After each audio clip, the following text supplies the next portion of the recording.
Hey, I'm Davey, and you're probably interested in making better video content for your YouTube channel, for your Facebook profile, for your Instagram, your TikTok, any platform online where you can post videos. Today we're going to talk about how to structure drama so that your content is actually interesting.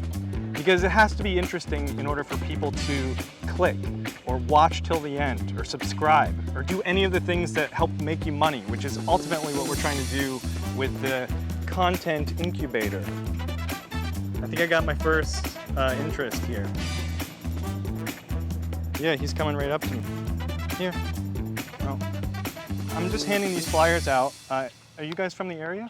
Yes. Some yes and So some no. I'm just doing a class on how to create content for YouTube, and That's cool. if you're interested, or if you know somebody that is interested in that, this is for people that are just getting started with video. Go. Thank you so much for your interest.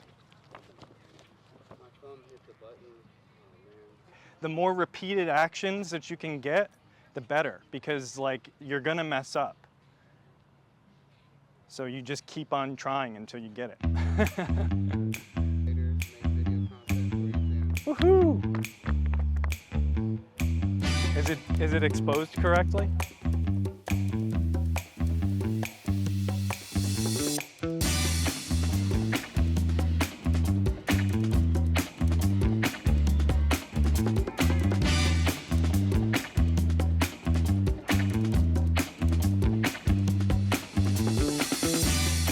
Hey, how's it going? I'm just recording something for a video I'm making online. That's okay. Oh, no, you can't. Well, here, if you ever want to make videos, that's my class. She can't be on video.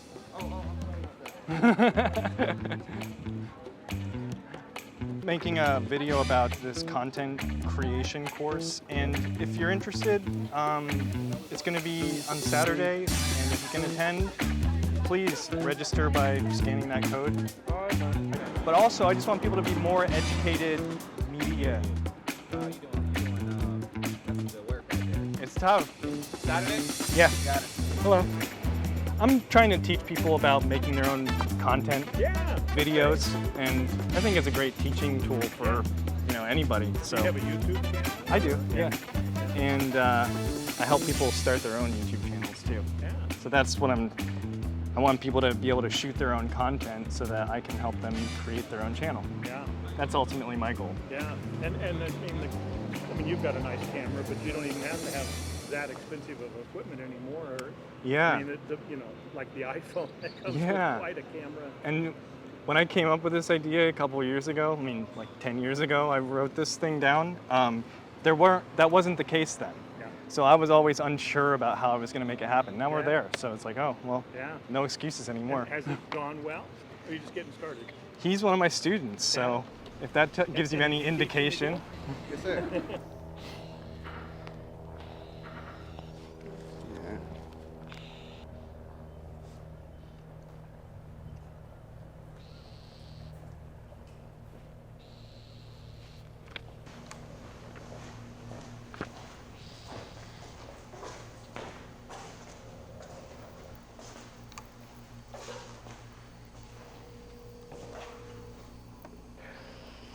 Nick, how's it going? Hey, Davey. Just in class, man. Where you at? There's a lot of people there? What, did you forget we had class today? I have good news and bad news for you. The good news is that I got a lot of attention, I handed out a lot of flyers, and everybody seems to be interested in coming to take the course. The bad news is I'm about 30 minutes away, and I know the course is scheduled to start at 11, so I'm gonna need you to have to start class without me. I mean, like, it's good there's people showing up and stuff, but we have people that are already here. Like, I mean, what am I supposed to do? You're gonna have to teach. You know what you're doing. I taught you a bunch of stuff already. I taught you so much already. You know how to establish a scene, you know how to cut on action, you know how to do a hero shot. You're not gonna have to teach the whole course, just keep people from freaking out and, have fun. That's what this is all about. Davey, like, I'm still learning myself. Fun. That's what this is all about. Hello? Nick? Today, we're going to talk about drama, because the main reason why you want to incorporate drama into your media is because, well, it makes things interesting. And we're going to talk about it from like a standpoint of like language. The point I'm trying to make is that the drama that you're going to structure is like words on a page. If you don't consider the direction in which people are going to read the image, it's not going to make sense. And, you know, even words on a page, we can get poetic at times, and things can be not necessarily just this standard left to right. So there's variation that you can do within the form when you're creating pictures. But what I'm going to teach you is how professionals structure drama, because it's going to help build your content to make it more interesting. And there's going to be 3 things we're going to talk about. One is a cliffhanger. Who knows what that is? Cliffhanger is like back in the old days, they kept you through the commercial. You know, when we all watched TV and there was commercials in between. Now we can skip the ads. But the cliffhanger is supposed to keep you watching through the advertisement. Hey, how we doing? All right. I've been waiting on Davey. I know that's who we're all here to see. And yeah, I guess he's having some technical difficulties. So this is just a class I'm teaching about content creation. Hi, you want a flyer? So I guess I'm gonna try to be here and explain a little bit about what we do. And I guess like go over some of the stuff that we learned before. Yeah, so how's everybody doing, right? How we doing? We feeling good? I yearn for death. You yearn for death. Hey man, I feel you. I feel you. But the cliffhanger is supposed to keep you watching through the advertisement or make you watch the next episode. We know that from Netflix, right? We have to binge the next episode, and that's because they left us a cliffhanger. So that's the first element of drama. We're gonna use that for if we want people to click our video, you know, maybe open it up full frame or visit our website. So we're gonna make a cliffhanger. You guys ready for that? Hey, I'm Davey Rockwell, and this is the Content Incubator, Episode 2. Today, we're learning about structuring drama. I'm here at the St. Pete Pier, handing out flyers to get people interested and hopefully attend this class. Speaking of class, looks like it's getting kind of late. Hey, Nick, what's up? I'm gonna have to have you teach the course. Okay? Can you handle that? I think you'll do just fine. I taught you so much already. You know how to establish a scene, you know how to cut on action, you know how to do a hero shot. Just keep them happy. I'll be there as soon as I can. All right. Take care. Oh, you know I hate this part. I'm not the type of person who likes to be out in front of people. As crazy as that sounds. It's kind of scary to like put yourself out there like that. That's something that if you're gonna make your own content, you definitely have to get over, because unless you hire somebody to be your spokesperson, or you have a really energetic staff, or you're making promotional videos for somebody else, you can get away with hiding behind the camera. But if you're gonna make your own content, you have to be comfortable being in front of the camera. Man. How am I gonna do this? I'm teaching a class on filmmaking. I don't even have any credits on major motion pictures. People aren't gonna take me seriously. Maybe I should just cancel this whole thing. I'm not sure if I'm even cut out to make videos anymore, to be honest with you. Well, I guess they do say that those that can't do, teach. So I guess I don't even need my camera anymore. Plus, I could really use the money. Gonna go sell this at the pawn shop. Hi. Hi, is this a pawn shop? It's a pawn shop. But what's up with all the cameras over there? Nobody's buying them anymore. Everybody's got their cameras in their pocket now. So. Well, let me show you something. This camera right here actually is something that I would say is a little bit of film history. Check it out. I'm trying to sell this camera because I've decided that I'm not really going to need it anymore. I'm going to be a teacher. I'll give you $10 for that. $10 for a camera like that? I mean, the first cameras that ever existed, this is like a historical piece of equipment because the first cameras that ever existed were actually, you could shoot on them and you could project the image from them. So we're talking back in the 1800s here. That was something that you could do and actually see what we shot. I took some images the other day of a guy playing the guitar, and it's pretty cool because like after you shoot it, you can just immediately show what you shot. And I think that this is worth way more than $10. I'll give you $7. Hey. I'll take this. I'm gonna keep this. You know what? I'm gonna be a filmmaker one day. And you're gonna be sad that you didn't buy my camera because this could have went to somebody else who could have been a great filmmaker. Somebody who's got big ideas. Somebody who wants to be somebody. Well, good luck with that. When you're structuring drama on screen, you don't want people to be distracted by grammatical errors. It's just like if you were handing in a paper to your teacher and you had not put a comma, or you had a run-on sentence, or you spelled words wrong. Your work may still be amazing. You may be telling us something that nobody has ever said before. So you may still get a B. But what we really want you to do is be correct with this stuff, or at least know when you're breaking the rules so that you can do it for effect and to build drama if so you need to. Isaiah, welcome. Do you understand screen direction? Basic concept, yeah. Well, come on up here, Isaiah. We're going to demonstrate. I want you on this side of the camera. We need a mic. Okay.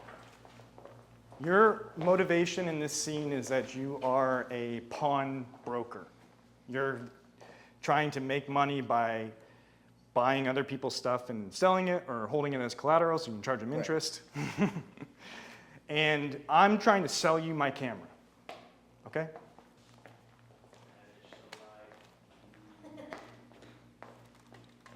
If I could direct your attention over here.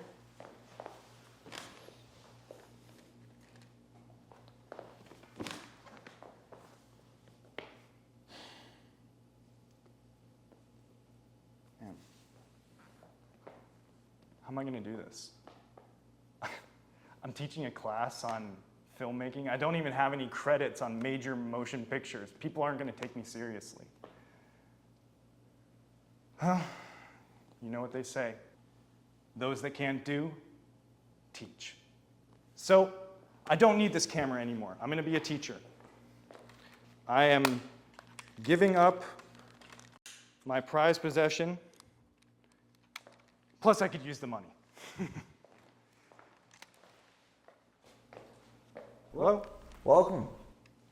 Is this a pawn shop? Yes, this is a pawn shop. Looks kind of like a thrift store. You got all these cameras in the background.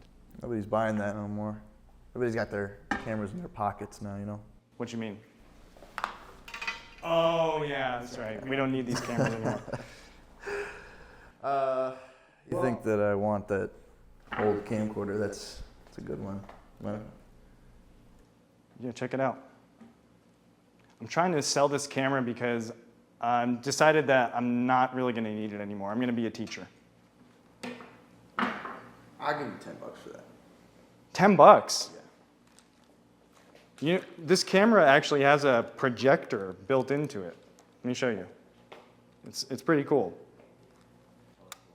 You know, the first cameras that ever existed,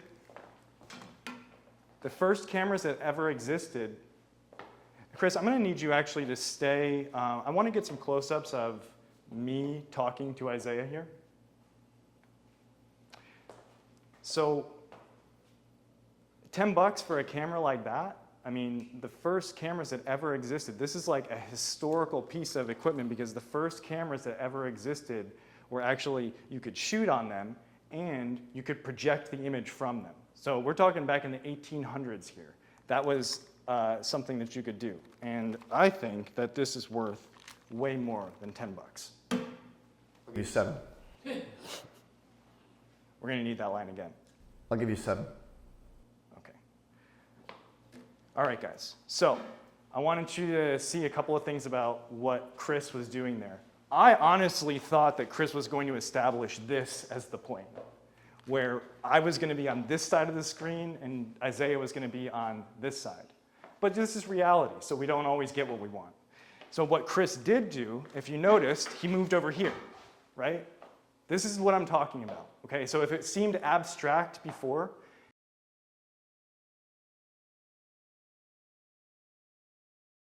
he picked a side. It was this side.